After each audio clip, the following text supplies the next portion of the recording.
అంటే ఇక్కడ master mind మోడీజీది అని చెప్పుకోవచ్చా సునీల్ గారు? టీమ్ వర్క్ అండి. దీంట్లో అజిత్ డోగల్ గారు అంత ఇంటెలిజెన్స్ ఏజెన్సీ అలాగే ఉంటుంది, మోదీ గారు ఉన్నారు, plus all the chiefs, security chiefs. సి స్ట్రాటజీ అన్న ఎలా ఉంటుందంటే everybody decides, everybody looks and picks and intelligence ఏం చేస్తుందంటే మీకు చెప్తుంది ఎక్కడ ఎవరు ఉన్నారని. ఫర్ ఎగ్జాంపుల్ ఆ 100 కిలోమీటర్స్ దగ్గర ఇలా ఇంత పెద్ద హెడ్ క్వార్టర్స్ ఉందని చెప్పారు కదా, అది intelligence the information. Now whom to attack, how to attack, in what strength to attack is choice of the army or the armed forces, navy, air force, army. Dan tarvata whether to attack or not attack is prime minister's job. Yes, okay. Go ahead, final or go, take 9 targets final on nod. 10 targets, final nod. Dan tarvata who's executing ee case lo aa fighter pilots ellaru, execute chesesaru, vachchesaru. అలా ఉంటుంది chain of reaction. Sunil గారు ఇక్కడ అంటే ఇలాంటి చర్యలు భారత రక్షణ సిద్ధాంగాలంటే doctrine లో ముందుగానే మంజూరైనవా?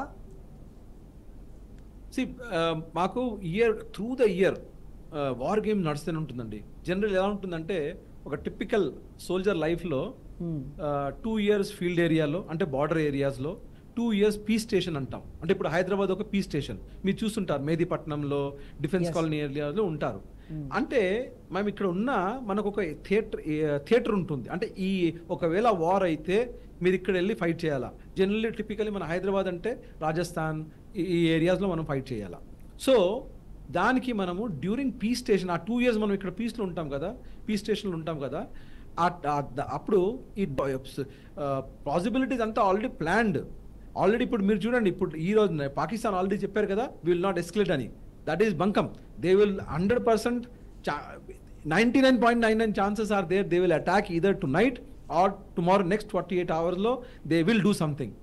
So if they retaliate, ఆ రిటాలియేషన్ కి మనం ఎలా ఆన్సర్ చేయాలా, what should be our response, అది కూడా ఇప్పుడు నడుస్తుంది వార్ గేమింగ్లో. పెద్ద ఆల్ మిలిటరీ లీడర్స్ కూర్చొని దాంట్లో already they are working out what is to happen. So ఇవన్నీ situations as they evolve develop అవుతుంది. ప్లస్ ఒక బేస్ టెంప్లెట్ ఉంటుంది.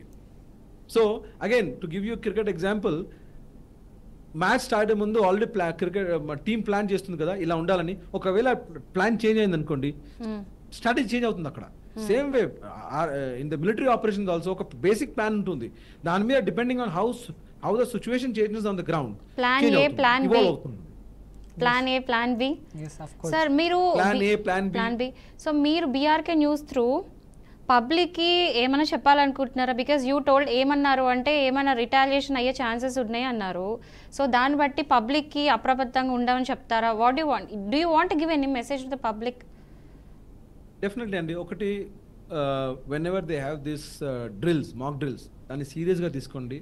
ఆల్రెడీ దాని ఇన్స్ట్రక్షన్స్ అంటే వాట్సాప్లో కూడా ఉంది. గవర్నమెంట్ ఆఫ్ ఇండియా చాలా వీడియోస్ కూడా చేసి మన సోషల్ మీడియాలో సర్క్యులేట్ అవుతుంది. అవి చూడండి. దాని గురించి అట్లీస్ట్ మన చుట్టుపక్కల ఒక 2-3 ఫ్యామిలీస్ని మన ఫ్రెండ్స్ని చెప్పి ఫాలో కాండి అది ఇన్స్ట్రక్షన్స్. First point. రెండోది, keep some cash at home, keep some food at home. Extra food పెట్టుకోండి, కొంచెం మెడిసిన్స్ కొంచెం పెట్టుకోండి. ఎందుకంటే ఇవన్నీ you never know, they may come handy అనమాట. ఓకే, దీనికన్నా దిస్ ఈజ్ వన్ పార్ట్ మీరు చేయాల్సింది. రెండోది ఫర్ యువర్ సెల్ఫ్. ఒకటేమో మీరు మీ గురించి ఏం చేయాలి, రెండోది దేశం గురించి ఏం చేయాలి. Please do not make any videos of army movement. ఒకవేళ మీరు ఏదైనా ఒక 10 trucks ఇక్కడ నుంచి వెళ్తుంది అనుకోండి, చూసారనుకోండి, డోంట్ మేక్ దోస్ అండ్ ఆ వీడియో చేసేసి సోషల్ మీడియా పైన వేయకూడదు. ఎందుకంటే ఎనిమికి ఇవన్నీ ఇన్ఫర్మేషన్ ద్వారా తెలుస్తుంది ఏ మూవ్మెంట్ అవుతుంది అని. మీకు ఒకవేళ తెలిసినా చూసినా please don't post, don't record it, don't post it. అంటే ఈ ఆపరేషన్ పక్క దేశం పాకిస్తాన్తో ఉన్న సంబంధాలపై తాత్కాలిక లేకపోతే దీర్ఘకాల ప్రభావితం ఏమైనా ఉంటుందా సునీల్ గారు? ఆల్రెడీ మనకు 1947 నుంచి ఇంపాక్ట్ ఉందండి. మన when was our relationship any better with Pakistan? అదేదో మధ్యలో బ్రేక్స్ వచ్చేసి అమన్కి ఆశ అని ఒక గ్యాంగ్ ఇలాంటి వాళ్ళందరూ వచ్చారు మధ్యలో. అది ఒక ఫాల్స్ ఇల్యూషన్ క్రియేట్ చేశారు. కానీ ఐ డోంట్ థింక్ మన రిలేషన్షిప్ ఇంతకు ముందుగానే ఏదైనా డిటోరేట్ అయిందని చెప్పుకోలేను. ఎలా ఉండేది ఇంతకు ముందు అలాగే ఉంది. ఓకే, వర్స్ట్ అవుతుందా కావచ్చు, కానీ మనకు కావాల్సింది ఏంటంటే in some way, this is my personal opinion, మనం వచ్చే ఈ ఆపర్చునిటీని వాడి, ఎందుకంటే ఇప్పుడు Pakistan is the weakest at this point in time. ఈ వార్ ఇంటర్నల్లీ కూడా ఎక్స్టర్నల్లీ కూడా ఇంటర్నేషనల్లీ కూడా ఎకనామికలీ కూడా ఇదే ఆపర్చునిటీ మనకి పాకిస్తాన్ని 1971 ఎలా అవుతుంది, ఎందుకంటే weak Pakistan is interest of the India, అంతే, that is bottom line. Sir India మొత్తం హ్యాపీగా ఉంది, ఓకే, ఇండియాలో ఏం జరుగుతుంది we are very much aware of it. But ఒకటేంటంటే కాశ్మీర్లో ఎలా ఉంది సిచ్యువేషన్? సెన్సిటివ్ ఏరియాస్ ఉంటాయి కదా సార్ అక్కడ.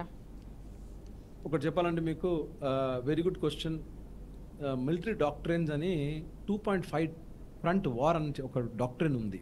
అంటే is it ever possible India will fight 2.5 ఫ్రంట్లో వార్, అంటే ఒక ఫ్రంట్ పాకిస్తాన్తోని, రెండో ఫ్రంట్ చైనాతోని అని అన్నారు. దాంట్లో దాన్ని చేంజ్ చేసి మళ్ళీ 3.5 కూడా అయింది. సో దాంట్లో 3.5 ఫ్రంట్స్ ఏంటిది, ఒక ఫ్రంట్ వచ్చేసి పాకిస్తాన్ సైమల్టేనియస్, అంటే ఒకటేసారిలో ఒక ఫ్రంట్ ఏమో పాకిస్తాన్, అప్పుడే దాంట్లోనే చైనా, దెన్ బంగ్లాదేశ్ ఇప్పుడు రీసెంట్లీ, ఓకే, బంగ్లాదేశ్ 0.5 ఒక హాఫ్ ఫ్రంట్. అది ఏంటి తెలుసా అండి, that is the most dangerous, that is internal. మీరు చూసుంటారు ఆల్రెడీ ఈ అటాక్ ఇంతకుముందు బాలాకోట్ అయినప్పుడు ప్రూఫ్లు అడిగారు, ప్రూఫ్ గ్యాంగ్, ప్రూఫ్ చూపియండి అని, కరెక్ట్. అలాగే ఇది 2-3 days బ్యాక్ ఒక మినిస్టర్ ట్వీట్ చేశారు, మన నిమ్మకాయలు మిర్చి పట్టుకొని రాఫెల్. ఎందుకు అంటున్నారంటే మన ఇండియాలోనే చాలా మటుకు ఉన్నారు enemies with in the country, వాళ్ళ ద్వారా. అది ఓన్లీ కాశ్మీర్ అని కాదండి, మన అంతా అక్రాస్ ఇండియా ఉన్నారు, హైదరాబాద్ లో కూడా ఉన్నారు, who are anti India, anti the concept of India ఇంట్లో దేర్ యాంటీ. సో వాళ్ళతో మనకు పెద్ద ప్రాబ్లం, వాళ్ళతో మనకి బిగ్గెస్ట్ డేంజర్. ఎందుకంటే అక్కడ ఆ బార్డర్ ఆగుతాలో మనకు తెలుసు ఎనిమీ అని, మనం టార్గెట్ చేయొచ్చు మన రైట్. సునీల్ గారు థ్యాంక్ యూ సో మచ్ అండి. యాక్చువల్గా టైం లేదు చెప్పాలంటే.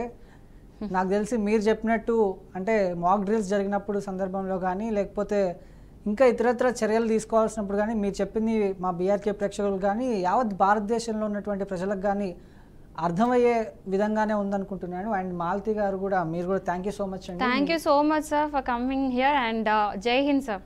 జై హింద్.